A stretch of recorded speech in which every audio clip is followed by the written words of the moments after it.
میرے والد صاحب حرام کماتے ہیں اور والد کی اور بھائی اگر لڑکا بالغ ہے کما سکتا ہے تو پھر والد اگر حرام کما رہے ہیں تو پھر اس کو والد کی آمدن سے کھانا جائز نہیں ہے. اگر بالغ بھی ہے اور کما بھی سکتا ہے تو پھر اس کو کمائے اپنا الگ ہے. ہاں بیٹیوں کے لیے کھانا جائز ہے, بیوی کے لیے بھی, کیونکہ وہ کہاں جائیں گے بیچارے, بھوکے تھوڑی مریں گے. مفتی صاحب تفصیل سے بتا دیں کیا زنا ایک قرض ہے؟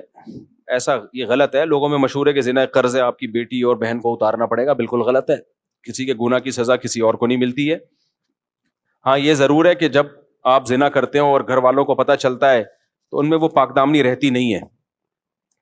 وہ یہ کہتے ہیں یہ جب مزے اڑا سکتا ہے تو ہم بھی پھر پاک دامن لوگوں کو اکثر پاک دامن ان کی عورتیں بھی پاک دامن ہی بن جاتی ہیں.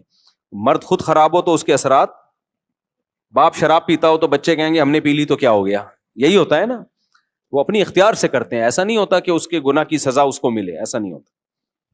مفتی صاحب چپل الٹی ہوتی ہے تو ہمیں سیدھی کرنی چاہیے, کچھ کہتے ہیں اس سے یہ ہوتا ہے وغیرہ وغیرہ. چپل الٹی ہو تو اس لیے سیدھی کرنی چاہیے کہ بری لگ رہی ہوتی ہے, وہ فٹے منہ کہہ رہی ہوتی ہے.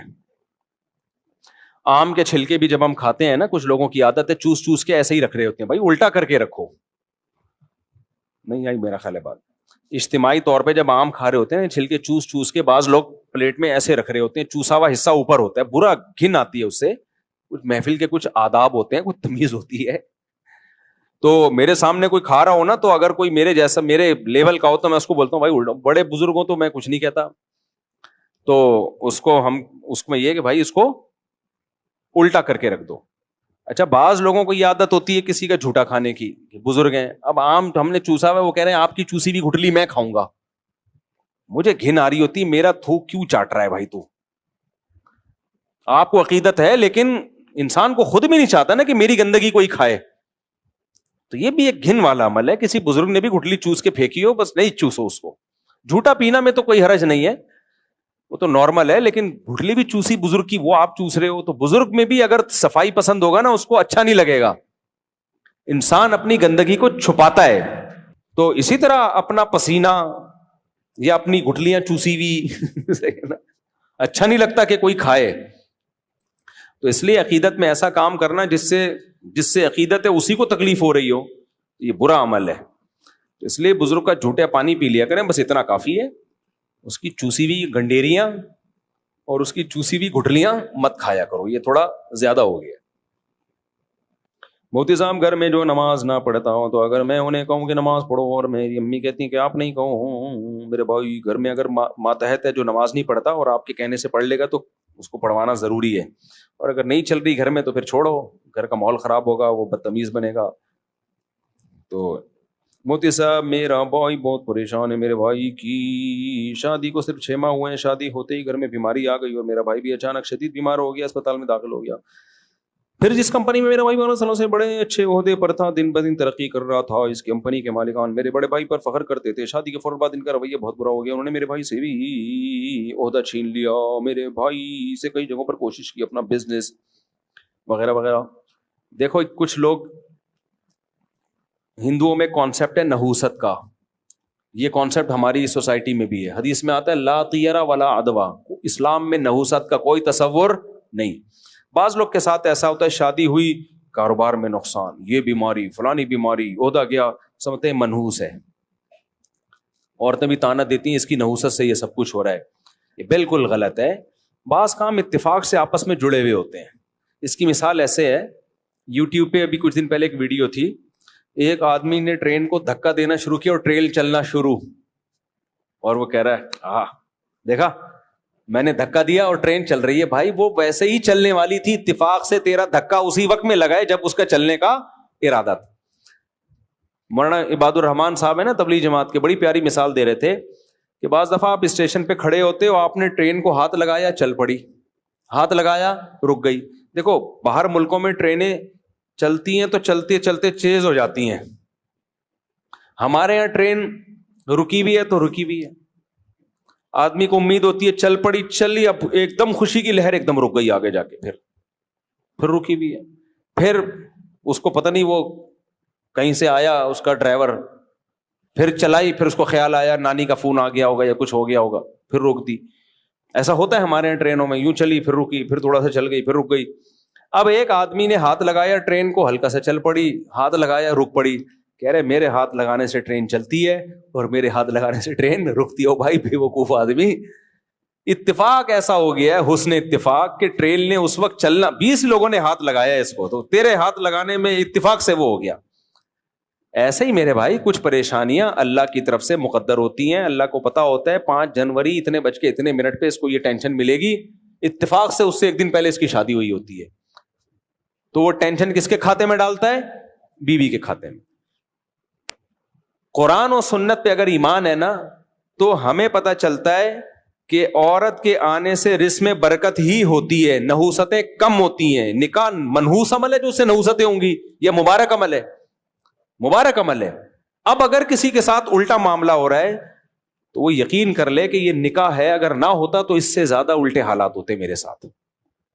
شادی کی وجہ سے کچھ بچت ہو گئی ہے، یعنی ہم تو عالم الغیب نہیں ہے نا، بہت سی پریشانی ایسی ہوتی ہیں جو ہونے والی ہوتی ہیں، اللہ نے وہ کسی کام کی نیکی کی وجہ سے ٹال دی ہوتی ہیں۔ جیسے دعائیں قبول کیسے ہوتی ہیں، ہم کچھ مانگ رہے ہوتے ہیں وہ نہیں ملتا، لیکن ایک مصیبت آنے والی ہوتی ہے وہ ٹل جاتی ہے۔ اب وہ مصیبت ہمیں نظر تھوڑی آ رہی ہے، تو جس کا غیب پر ایمان ہوگا وہ کہے گا بھائی دعا قبول ہو رہی ہے، جس کا غیب پر ایمان نہیں ہوگا وہ کہے گا میں تو مانگ رہا ہوں کچھ بھی نہیں مل رہا مجھے۔ بھائی کچھ مل تو نہیں رہا، لیکن بہت سی چیزیں جو مصیبتیں آنی تھی وہ ٹل رہی ہیں۔ تبھی تو قرآن نے کہہ دیا یؤمنون بالغیب، اسلام سے فائدہ وہی اٹھائے گا جو اللہ کی باتوں کو بن دیکھے ایمان لائے گا۔ تو جو لوگ کہتے ہیں ہم نے شادی کی اور غریب ہو گئے، میں ان سے کہتا ہوں بہت زیادہ غریب ہونا تھا تم نے، نکاح کی برکت سے کم غریب ہوئے ہو۔ کیا ہوئے ہو؟ کم غریب ہوئے ہو۔ اس کی بہت ساری آسان مثالیں ہیں کہ ایک ڈاکٹر نے آپ کو کوئی میڈیسن دی، میڈیسن کے سائیڈ ایفیکٹ اتنے تھے آپ کو بخار چڑھ گیا، جیسے بچوں کو حفاظتی ٹیکے لگتے ہیں، آپ گئے ٹیکا لگایا، 1 دن تک بچہ بخار میں، آپ نے کہا لو ٹیکا لگنے سے بخار ہو گیا، ڈاکٹر کہے گا یہ بخار کم ہے، یہ پولیو سے بچ گیا ہمیشہ کے لیے، یہ گردن توڑ بخار سے بچ گیا۔ اب چونکہ ہم نے تو نہ وہ گردن توڑ بخار دیکھا نہ پولیو دیکھا، تو اس لیے ہمیں کوئی فکر نہیں ہوتی، ڈاکٹروں کے سامنے رپورٹیں ہوتی ہیں۔ تو جب ڈاکٹروں پہ بغیر دیکھے ایمان لے آتے ہو، اپنے بچوں کے کولوں میں جا کے ٹیکے لگواتے ہو اور بخار بھی کرواتے ہو، صرف یہ کہہ کے کہ یار یہ کہہ رہا ہے کہ اگر نہ لگوایا تو گردن توڑ بخار کا خطرہ ہے، اس کے کہنے پہ ایمان لے آتے ہو، پھر بھی بخار ہوتا تو آپ کہتے ہو کہ یہ بخار کم ہے، اگر ٹیکا نہ لگواتا اس سے بڑی بیماری ہوتی۔ تو اللہ کے کہنے پہ کیوں نہیں مان لیتے کہ یار بیوی کے آنے سے برکت ہی آتی ہے، نحوست نہیں آتی؟ تو نحوستیں اگر آ رہی ہیں تو اس کا مطلب یہ نہ آتی تو اس سے زیادہ نحوستیں آتی، سمجھتے ہو؟ یہ جو کہنا نا آپ کے بھائی کا عہدہ بھی گیا، یہ بھی گیا، وہ بھی گیا، شادی نہ کرتے تو اللہ نہ کرے کہ کسی ٹرک ورک کے نیچے نہ آئے ہوئے ہوتے، اللہ بچائے ان کو۔ یہ امریکہ کی رپورٹ ہے، پتہ ہے اوہایو یونیورسٹی ہے نا امریکہ کی بڑی ریسرچ، ان کی ایک رپورٹ ہے، میں نے اپنی کتاب میں شائع کی ہے۔ وہ کہتے ہیں جو انہوں نے تجزیہ کیا نا، انہوں نے کہا شادی شدہ لوگوں کی زندگی زیادہ کامیاب اور ان کے پاس پیسہ زیادہ ہوتا ہے، بچت زیادہ ہوتی ہے۔ کنواروں کی، ان کے انگریزوں کے کنوارے کہہ رہے ہیں ان کی زندگیوں میں بچت نہیں ہے، حالانکہ ایکسپینسز کم ہیں مگر پھر بھی غریب ہیں، اور میرڈ آدمی کے ایکسپینسز زیادہ ہیں پھر بھی مالدار ہو کے دنیا سے جاتا ہے وہ۔ یہ امریکہ کہہ رہے ہیں۔ مدثر حسن صاحب لاہور سے، میرا سوال یہ ہے کہ اگر جنات سے دوستی ہو جائے تو قرآن کی روشنی کس حد تک جائز ہے؟ کہاں ہے بھائی، ان کو باہر نکالو یار، کون ہے جنات سے دوستی ہے اس کی؟ ہے بھائی کون ہے بھائی؟ ایسا نہ خود جن بیٹھا ہوا ہو۔ بعض دفعہ نا کوئی ڈپریشن ہوتی ہے، کوئی نفسیاتی مسائل ہوتے ہیں، آدمی سمجھ رہے ہوتے ہیں میری جنات سے دوستی ہو گئی ہے، اس لیے پہلی فرصت میں کسی اچھے سے سائیکولوجسٹ کو دکھائیں، پھر بھی آرام نہ آئے تو سائیکیٹرسٹ کو دکھائیں۔ سائیکولوجسٹ کیا کرے گا، آپ کو سمجھے گا ٹینشن کیا ہے آپ کی زندگی میں، پھر بھی نہ ہو تو پھر آپ کو میڈیسن لینی پڑے گی، انشاءاللہ یہ جنات سے دوستی آپ کی ختم ہو جائے گی، یہ اللہ کی رحمت سے پوری امید ہے۔ میرا تعلق تبلیغ جماعت سے، بات جب تک دوستی ختم نہیں ہوتی تو آپ کم از کم ہمارے بیان میں نہ آئیں، ہمارے بیان میں تشریف نہ۔ میرا تعلق تبلیغ جماعت سے، آج کل مولانا طارق جمیل صاحب کے متعلق لوگ بہت غلط آراء قائم کر رہے ہیں، تو کیا مولانا صاحب کے بارے میں آپ کیا کہیں گے؟ فتنے پہ جتنا بولا جائے نا اس سے فتنہ بڑھتا ہے، جس کو صحیح رائے رکھنی ہے وہ صحیح رائے رکھے, جس کو غلط رائے رکھنی ہے وہ غلط رائے رکھے, اور بھی غم ہے زمانے میں محبت کے سوا. تو بحث ہی نہ کرو, ان کو اپنی زندگی میں جینے دو میرے بھائی. وہ بوڑھے ہو گئے ہیں, ساری زندگی دین کی خدمت کی ہے, اب آخری عمر میں ان کو تھوڑا سکون دے دو, آرام دے دو. اگر کوئی غلطی ہوتی بھی ہے تو بولو کوئی بات نہیں یار, اچھے کام اتنے کیے ہیں. اپنے بوڑھوں کو بھی تو برداشت کرتے ہو کہ نہیں کرتے اپنے بوڑھوں کو؟ تو وہ ایسا نا ان کو غصہ آ جائے مجھے بار بار مفتی صاحب بوڑھا کیوں کہہ رہے ہیں, بوڑھے ہو کے بھی صحت اچھی ہے ان کی, لیکن بہرحال ایجڈ کہنا چاہیے, اتنے ایجڈ ہو گئے ہیں تو ان کو چھوڑ دو اپنے حال پہ. اور بڑوں کے اختلافات میں نہ پڑو, جو بڑوں کے اختلافات ہیں ان میں نہ پڑو. تبلیغ کے جو اکابر ہیں وہ بھی ہمارے اکابر ہیں, مولانا طارق جبیل صاحب بھی ہمارے اکابر ہیں. کوئی اختلاف ہو علماء کو تو وہ علمی انداز سے بیان کر دیں کہ بھئی یہ ان کی رائے ٹھیک نہیں ہے, ہماری رائے میں یہ بات غلط ہے, ختم ہو گئی بات. یہ جو ٹرینڈ چلتا ہے نا ایک دوسرے کی ذات پہ کیچڑ اچھالنے کا, یہ ٹرینڈ ختم کر دو, بالکل ختم ہو جانا چاہیے اس میرے دوست. اور یہ یاد رکھو جہاں انسان ہوں گے اختلافات ہوں گے.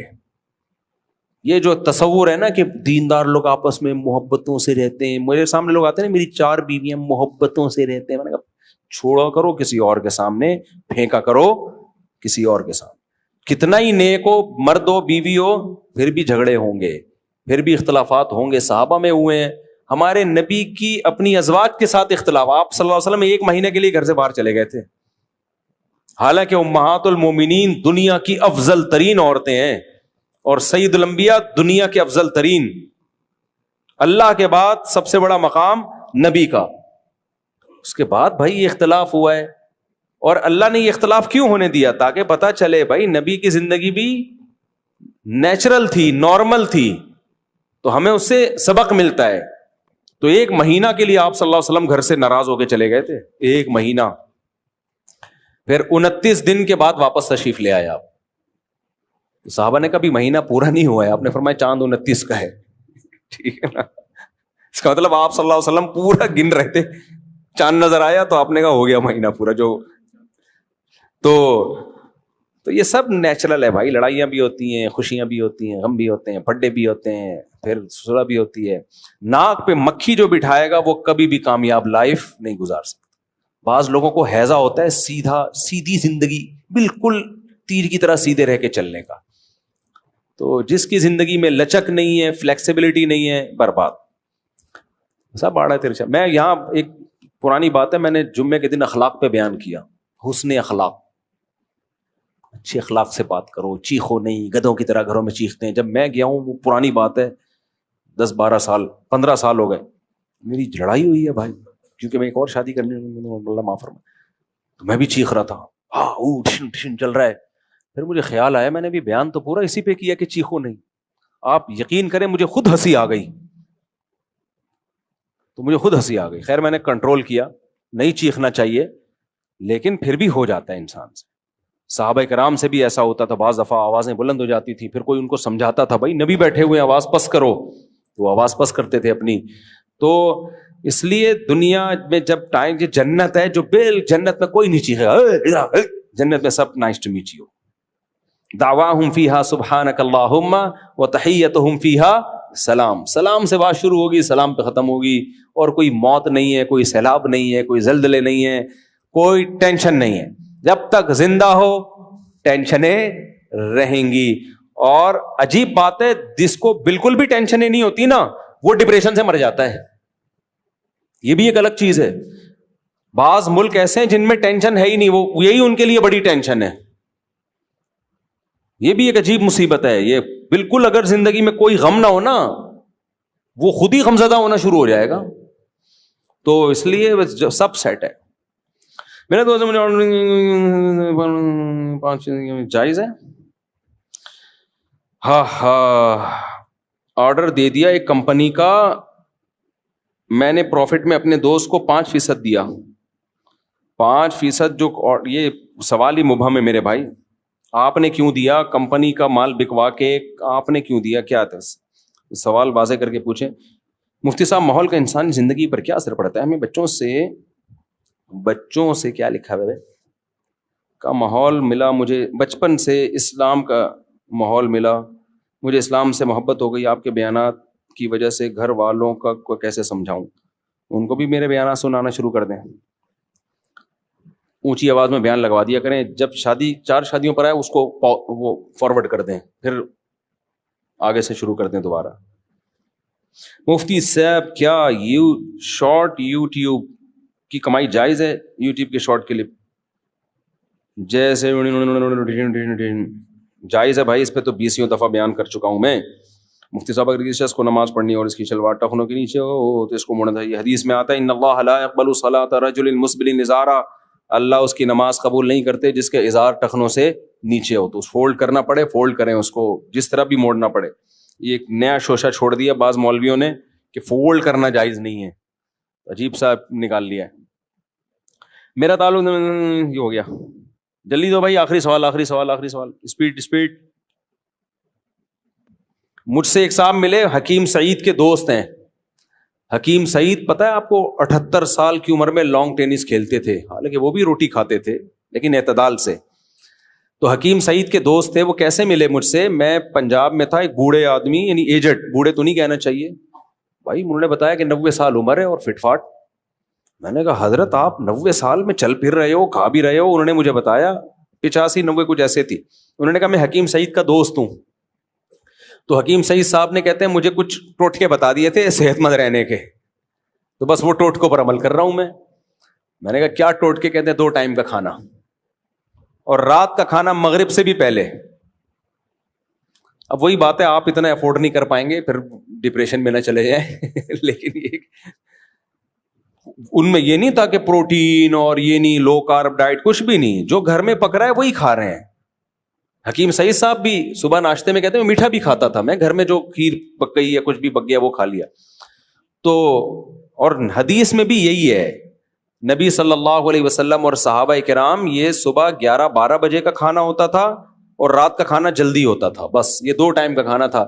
میں نے دفعہ بیان میں بول دیا کہ عربی زبان میں ناشتے کا لفظ ہی نہیں ہے، اس پہ لوگوں نے فنٹر بن کے بہت کمنٹس کیے کہ فطور عربی میں کہتے ہیں ناشتے کو، کیوں نہیں ہے؟ مفتی صاحب کو عربی کا نہیں پتا۔ بھائی وہ جدید عربی میں ہے، میں نے بیان میں کہا تھا قدیم عربی میں ناشتے کا لفظ نہیں ہے، وہ تو جدید عربی میں ہے نا۔ تو اب کے عرب تو ناشتے کیا، وہ تو ماشاءاللہ پھوڑ پھاڑ رہے ہیں فل اسپیڈ کے ساتھ۔ تو جو صحابہ کے دور میں فطور کا لفظ قدیم عربی میں ملتا ہی نہیں ہے، غدا کا لفظ ہے، دوپہر کا کھانا، عشاء، رات کا کھانا، 2 ٹائم کا کھانا کھاتے تھے اور کھجوریں کھاتے تھے۔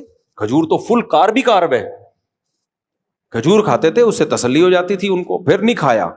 ہم لوگ کیسے کھاتے ہیں؟ پہلے صبح اٹھ کے حکیم صاحب نے کہا یہ چیز کھانی ہے آپ نے، نہارمو ایک سیب کھانا ہے، پہلے نہارمو ایک سیب کھایا، پھر اتنے بادام کھائے، پھر اتنے انڈے کھائے، پھر اس کے بعد ناشتہ بعد میں ہوگا، پھر ناشتے میں 2 پراٹھے کھائے، ڈاکٹروں نے کہا مکھن بہت ضروری ہے صحت کے لیے، مکھن کھایا، ملائی کھائی، دیسی گھی بھی کھایا، یہ بھی کھایا وہ بھی کھایا، پھر آفس گئے، وہاں چائے کے ساتھ بسکٹ کھائے، پھر وہاں سے آئے لنچ کھایا، لنچ کے بعد کڑک چائے پی، چائے تو کھانے کا بیڑا غرق کر دیتی ہے، ایسی ایسیڈیٹی فوراً شروع پینی ہے تو 2-4 گھنٹے بعد پیو، اسی وقت پھر گھر آ کے چائے پی، پھر اس کے بعد 12 بجے شادی میں گئے، بریانی، جو کوکنگ آئل والی بریانی نا، جو ڈیزل میں پکتی ہے، وہ رات کو 12:30 بجے وہ کھانا کھلا تھا، اور نان کے ساتھ قورمہ، نان، روٹی بھی نہیں، نان، وہ پھوڑ پھاڑ کے آئے اور سو گئے۔ یہ روٹین چل رہی ہے 40 سال سے، اور کہنے پتہ نہیں شوگر کیوں ہو گئی ہے، وزن کیوں نہیں گھٹ رہا، میں اتنا پرہیز کر رہا ہوں، میں واکنگ بھی کرتا ہوں واکنگ کیا کر رہا ہے بھائی تو یہ تو حرام ہے بھائی۔ یہ تو در مختار ایک فقہ کی کتاب ہے، اس میں لکھا ہے کہ اگر جس لقمے کے بعد آپ کو پتا ہو نا کہ اب یہ مزید لقمہ میں نے کھایا، اب یہ فائدہ نہیں دے گا، یہ نقصان ہی دے گا، ان کی رائے یہ تھی کہ یہ لقمہ حرام ہے کیونکہ یہ خودکشی کے زمرے میں آئے گا۔ تو خدا کی قسم، صحت سے بڑی دنیاوی نعمتوں میں نا، صحت سے بڑی کوئی نعمت نہیں ہے دنیاوی نعمتوں میں۔ پشاور سے آئے ہو، ماشاء اللہ،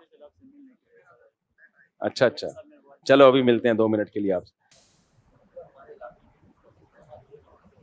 آپ کے علاقے میں 2 جماعتیں ہوتی ہیں؟ ہاں، کہاں؟ کیوں؟ مسجد میں جگہ نہیں ہوگی، غلط ہے، بالکل غلط۔ مسجد میں دو جماعتیں، یورپ امریکہ میں تو مجبوری یہ ہوتی ہے کہ وہ جگہ ہی نہیں ہوتی مسجد میں نا، اور وہ سڑک پہ نمازیوں کو کھڑا نہیں ہونے دیتے، تو وہاں تو مجبوری ہے۔ نارملی جمعے کی 2 نمازیں ایک مسجد میں جائز نہیں ہے،